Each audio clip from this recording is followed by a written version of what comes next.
एक नदी के किनारे दो पेड़ थे। उस रास्ते एक छोटी सी चिड़िया गुजरी और पहले पेड़ से पूछी, बारिश का मौसम शुरू होने वाला है, क्या मैं और मेरे बच्चे तुम्हारी टहनी में अपना घोंसला बनाकर शरण ले सकते हैं? लेकिन उस पेड़ ने मना कर दिया। चिड़िया फिर दूसरे पेड़ के पास गई और वही सवाल पूछा। दूसरा पेड़ मान गया।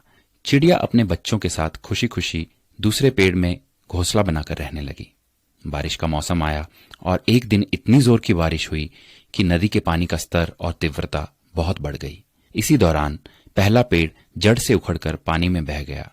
जब उस चिड़िया ने उस पेड़ को बहते हुए देखा तो कहा, जब मैं तुमसे अपने और अपने बच्चों के शरण के लिए आई तब तुमने मना कर दिया था, तो अब देखो तुम्हारे उसी रूखे बर्ताव की सजा तुम्हें मिल रही है।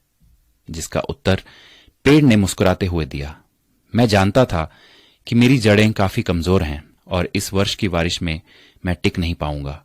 मैं तुम्हारी और बच्चों की जान खतरे में नहीं डालना चाहता था। मना करने के लिए मुझे क्षमा कर दो। और ये कहते कहते पेड़ बह गया। किसी के इनकार को हमेशा उनकी कठोरता ना समझिए। क्या पता उनके उसी इनकार से आपका भला हो। कौन किस परिस्थिति में है हम शायद उसे ना समझ पाए, इसलिए किसी के चरित्र और उनकी शैली को उनके वर्तमान व्यवहार से ना तोलें। प्रभु भी यही कहते हैं कि एक मनुष्य दूसरे की सोच और विचार को नहीं समझ सकता। स्वयं प्रभु ही है जो मनुष्य को उसके हृदय से जांचता है, ना कि उसके रूप से। तो आइए दूसरों के बारे में ऊंच नीच से ना सोचकर सबको प्रेम और भाईचारे की नजर से देखने का प्रयास करते हैं।